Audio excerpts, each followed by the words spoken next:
राजन, तुमने बड़ा ही उत्तम प्रश्न किया है। मैं तुमको एक पौराणिक इतिहास सुनाता हूँ, ध्यान पूर्वक सुनो।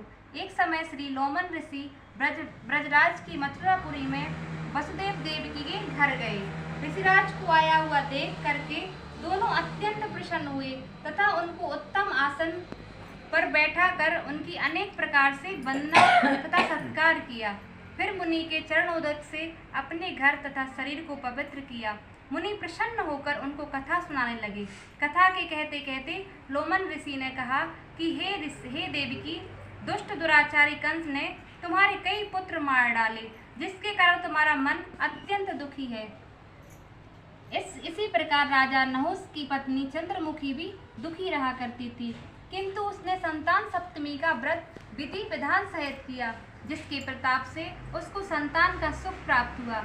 यह सुनकर देवकी ने हाथ जोड़कर मुनि से कहा कि हे ऋषिराज, कृपया करके रानी चंद्रमुखी का संपूर्ण वृत्तांत तथा इस व्रत का विधान विस्तार सहित मुझे बतलाइए, जिससे मैं भी इस दुख से छुटकारा पाऊं। लोमन ऋषि ने कहा, हे देवकी, बहुत समय पहले अयोध्या के राजा नहुस थे। उनकी पत्नी चंद्रमुखी अत्यंत सुंदर थी। उसी नगर में विष्णुगुप्त नाम का एक ब्राह्मण रहता था। उसकी स्त्री का नाम भद्रमुखी था। वह भी अत्यंत रूपवान सुंदरी थी। रानी और ब्रह्माणी में अत्यंत प्रेम था। एक दिन दोनों सरयू नदी में स्नान करने के निमित्त गईं। वहां उन्होंने देखा कि बहुत सी स्त्रियां सरयू नदी में स्नान करके निर्मल वस्त्र पहनकर एक मंडप में श्री शंकर एवं पार्वती जी की मूर्ति स्थापित करके उनकी पूजा कर रही थी। रानी और ब्रह्माणी ने यह देखकर उन स्त्रियों से पूछा कि बहना,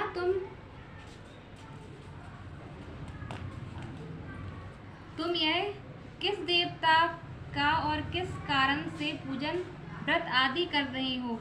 यह सुन उन स्त्रियों ने कहा कि हम संतान सप्तमी का व्रत कर रही हैं और हमने शिव पार्वती का पूजन चंदन अक्षत आदि से विधि से किया है। यह सब इसी पुनीत व्रत का विधान है। यह सुनकर रानी और ब्रह्माणी ने भी इस व्रत के करने का मन ही मन संकल्प लिया और घर वापस लौट आई। ब्रह्माणी भद्रमुखी तो इस व्रत को नियम पूर्वक करती रही, किंतु रानी राजमत के कारण इस व्रत को कभी करती कभी भूल जाती। कुछ समय बाद वह दोनों मर गईं। दूसरे जन्म में रानी ने बंदरिया और ब्रह्माणी ने मुर्गी की योनि पाई। इधर ब्रह्माणी मुर्गी की योनि में भी कुछ नहीं भूली, भगवान शंकर तथा पार्वती जी का ध्यान करती रही। उधर रानी बंदरिया की योनि में सब कुछ भूल गई। थोड़े समय के बाद इन दोनों ने यह देह भी त्याग दी। अब इनका तीसरा जन्म मनुष्य योनि में हुआ। उस ब्राह्मणी ने तो एक ब्राह्मण के यहाँ कन्या के रूप में जन्म लिया तथा रानी ने एक राजा के यहाँ राजकन्या के रूप में जन्म लिया। उस ब्राह्मण कन्या का नाम भूषण देवी रखा गया तथा विवाह योग होने पर उसका विवाह गोकुल निवासी अग्नि झील नामक ब्राह्मण से कर दिया गया। भूषण देवी इतनी सुंदर थी कि वह आभूषण रहित होते हुए भी अत्यंत सुंदर लगती थी। कामदेव की पत्नी रति भी उसके सम्मुख लजाती थी। भूषण देवी की अत्यंत सुंदर सर्वगुण संपन्न चंद्रमा के समान धर्मवीर कर्मनिष्ठ सुशील स्वभाव वाले 8 पुत्र उत्पन्न हुए। यह सब शिव के व्रत का पुनीत फल था। दूसरी ओर शिव विमुख रानी के गर्भ से कोई भी पुत्र नहीं हुआ और निसंतान दुखी रहने लगी। रानी और ब्रह्माणी ने जो प्रीति पहले जन्म में ली थी वह अब भी बनी रही। रानी जब वृद्धावस्था को प्राप्त होने वाली थी तब उसके एक गंगा व बहरा तथा बुद्धिमान अल्पायु वाला एक पुत्र हुआ। वह 9 वर्ष की आयु में इस क्षण भंगुर संसार को छोड़कर चला गया। अब तो रानी पुत्र शोक में अत्यंत दुखी हो व्याकुल रहने लगी। देवयोग से भूषण देवी ब्रह्माणी रानी के यहाँ अपने सब पुत्रों को लेकर पहुंची। रानी का हाल सुनकर उसे भी बहुत दुख हुआ, किंतु इसमें किसी का क्या बस। कर्म और प्रारंभ के लिए को स्वयं ब्रह्मा भी नहीं मेट सकते। रानी कर्मच्युत भी थी, इसी कारण उसे यह दुख देखना पड़ा। इधर रानी उस ब्रह्माणी के इस वैभव और 8 पुत्रों को देखकर उससे मन ईर्ष्या करने लगी तथा उसके मन में पाप उत्पन्न हुआ। उस ब्राह्मणी ने रानी का संताप दूर करने के लिए निमित्त अपने 8 पुत्र रानी के पास छोड़ दिए।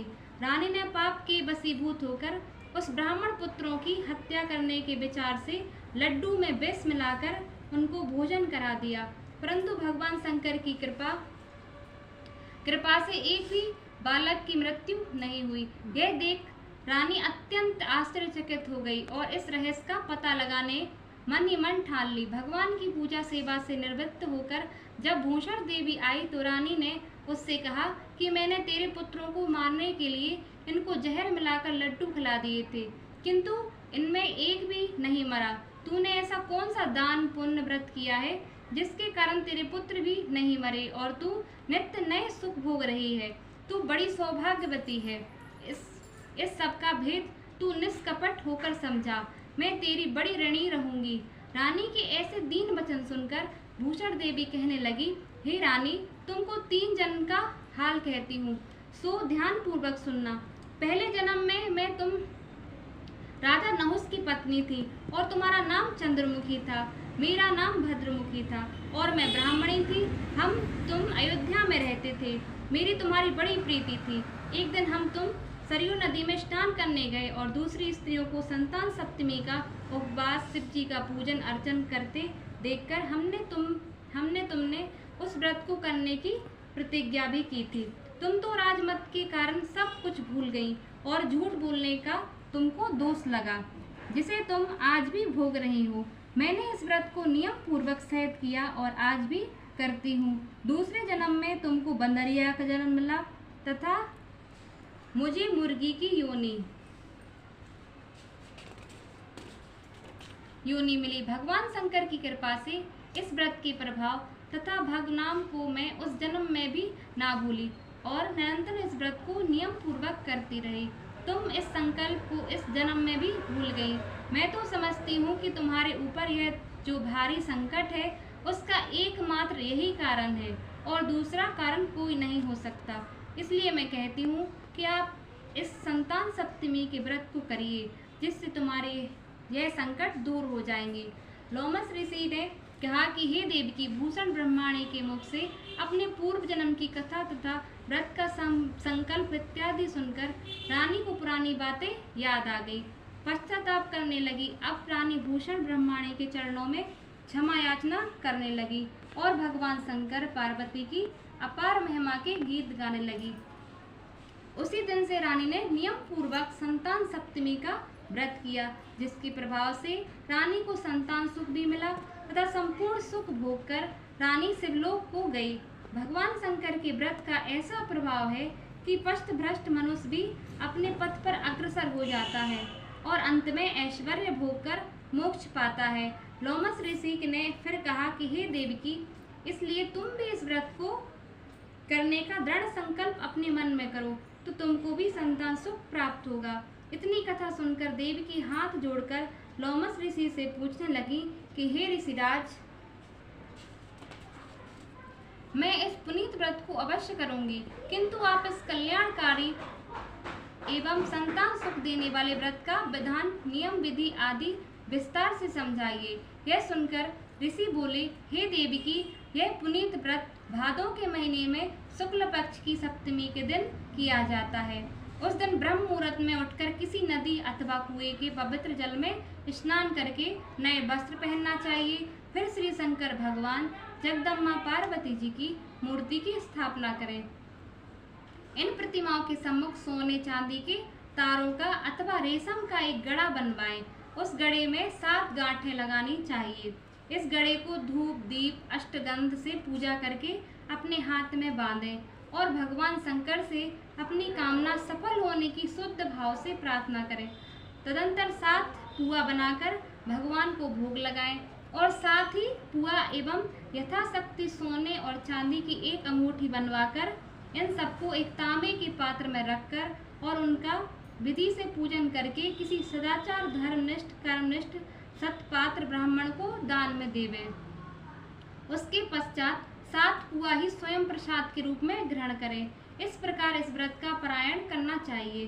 प्रतिमास की शुक्ल पक्ष की सप्तमी के दिन इस व्रत को इस प्रकार नियम पूर्वक करने से समस्त पाप नष्ट हो जाते हैं और भाग्यशाली संतान उत्पन्न होती है तथा अंत में शिवलोक की प्राप्ति होती है। हे देवकी, मैंने तुमको संतान सप्तमी की व्रत संपूर्ण विधान विस्तार वर्णन कर दिया है। उसको अब तुम नियम पूर्वक करो, जिससे तुमको उत्तम संतान प्राप्त होगी। इतनी कथा कहकर भगवान आनंद कंद श्री कृष्ण ने धर्म अवतार युधिष्ठिर से कहा कि हे लोमस, इस प्रकार हमारी माता को शिक्षा देकर चले गए। ऋषि के कथा अनुसार हमारी माता देवकी ने इस व्रत को नियम पूर्वक किया, जिसके प्रभाव से हम उत्पन्न हुए। यह व्रत विशेष रूप से स्त्रियों को तो कल्याणकारी है ही, परंतु पुरुष भी समान रूप से कल्याणदायक है। नियम पूर्वक जो कोई इस व्रत को करता है और भगवान शंकर एवं पार्वती की सच्चे मन से आराधना करता है, वह निश्चय ही अमर यश प्राप्त करके अंत में शिवलोक को प्राप्त होता है। बोले शंकर भगवान, माता पार्वती की जय, गणेश जी हम इसे कहिए तो क्या